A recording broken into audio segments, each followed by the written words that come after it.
नमस्कार दोस्तों, मैं हूं गीता, लेकर आई हूं अपना शो जासूस या जर्नलिस्ट। दोस्तों, बांदा जिले के पैलानी थाना अंतर्गत आने वाले एक गांव में एक लड़की के साथ 16 अक्टूबर 2022 को छेड़खानी का मामला सामने आया। परिवार इस मामले को लेकर थाने से लेकर एसपी कार्यालय और डीआईजी कार्यालय तक पहुंचा, लेकिन कार्रवाई के नाम पर उसकी एक भी नहीं सुनी गई। तब जाकर उसको मजबूरन कोर्ट का दरवाजा खटखटाना पड़ा। कोर्ट में उन्होंने 156(3) के तहत मुकदमा दर्ज किया। इसके बाद अब जाकर कोर्ट की तरफ से उसकी सुनवाई हुई है और 24 जनवरी 2023 को लड़कियों के 164 के बयान हुए हैं। तो क्या आप भी सुनना और जानना चाहेंगे इस घटना के पीछे की कहानी? तो आइए सुनते हैं।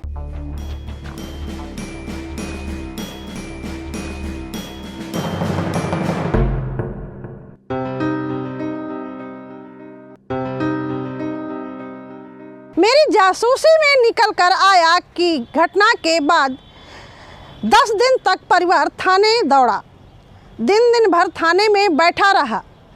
थाने बुला तो लिया जाता रहा, लेकिन कार्रवाई के नाम पर कुछ नहीं हुई। तब जाकर उसने एसपी का दरवाज़ा खटखटाया। एसपी से ये कहा गया कि देखा जाएगा, लेकिन वहाँ से भी कोई पैरवी नहीं की गई।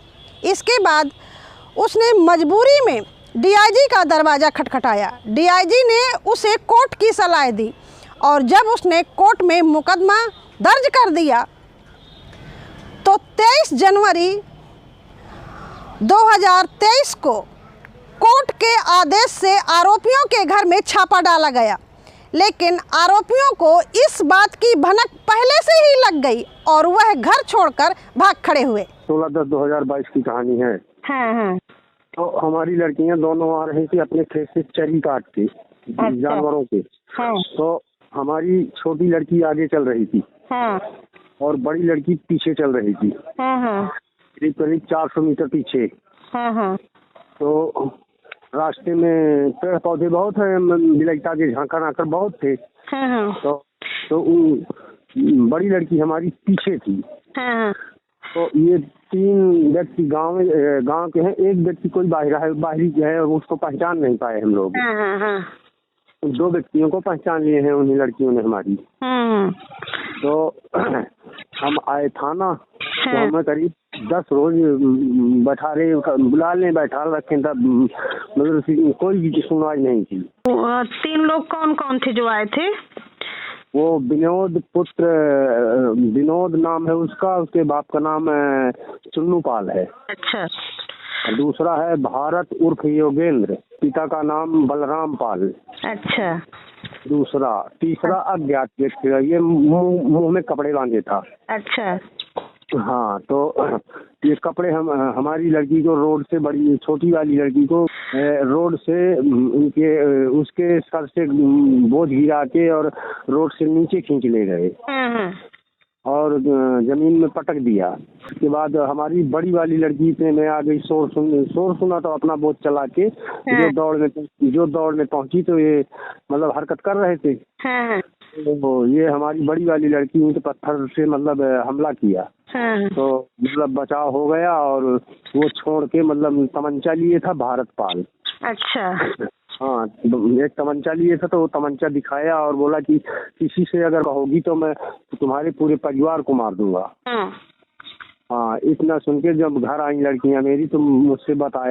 मेरी जासूसी में ये भी निकल कर आया कि अब जाकर जब कार्रवाई हुई है तो जो आरोपी हैं वो है अपनी फोटो लगाकर उसमें लिखते हैं कि जेल जाने से पहले कुछ ना कुछ बड़ा कांड करके जाएंगे और लड़कियों को बदनाम कर देंगे। इसलिए पीड़ित परिवार चाहता है कि जल्द से जल्द आरोपियों के ऊपर कड़ी से कड़ी सजा हो और गिरफ्तारी हो, ताकि वो आगे इस तरह की घटना को करने से डरें और किसी और लड़की के साथ ऐसा व्यवहार ना कर सके।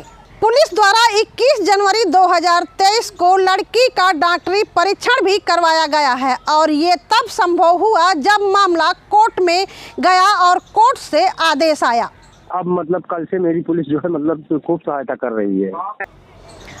तो वहीं पैलानी थाना एसओ कुलदीप कुमार तिवारी कहते हैं कि परिवार जिन पर आरोप लगा रहा है उनकी दादी के साथ पीड़ित परिवार ने पहले रेप की घटना को अंजाम दिया है और आज भी पीड़ित परिवार का बेटा 376 के केस में जेल में है, इसलिए उन्हें झूठा फंसाने की कोशिश की गई है। इसी कारण पहले मामला नहीं लिखा गया था, लेकिन अब कोर्ट के आदेश से मामला लिखा गया है और कार्रवाई जारी है। जो लड़की है, इसका भाई जेल में गया है, उसकी दादी के साथ में बलात्कार किया था, उसी में समझौता बनाने के लिए ये लोग घटना दिखाई है। जी जी हाँ, ये इसीलिए नहीं लिखा गया था, उन्होंने कोर्ट से लिखवाया अपना मुकदमा। सवाल ये उठता है कि जब पीड़ित परिवारों को न्याय दिलाने के लिए थाना, एसपी ऑफिस और डीआईजी कार्यालय बने हुए हैं, जहां पर लोग न्याय के लिए अपनी गुहार लगा सकते हैं, तो यहां पर पीड़ित परिवारों के बयानों के मुताबिक कार्रवाई क्यों नहीं की जाती, क्यों उनकी नहीं सुनी जाती और मजबूरन जाके कोर्ट का दरवाजा खटखटाना पड़ता है। आखिरकार कब तक इस तरह से पीड़ित परिवार न्याय पाने के लिए कोर्ट का दरवाजा खटखटाना पड़ेगा। मान लो किसी के पास आर्थिक स्थिति बिल्कुल कमजोर है और वो कोर्ट नहीं जा सकता, तो क्या उसे न्याय नहीं मिलेगा? तो ये थी मेरी आज की जासूसी भरी कहानी। अगली बार फिर मिलूंगी किसी नए मुद्दे के साथ, तब तक के लिए दीजिए इजाजत। नमस्कार। खबर लहरिया, आपकी खबर आपकी भाषा।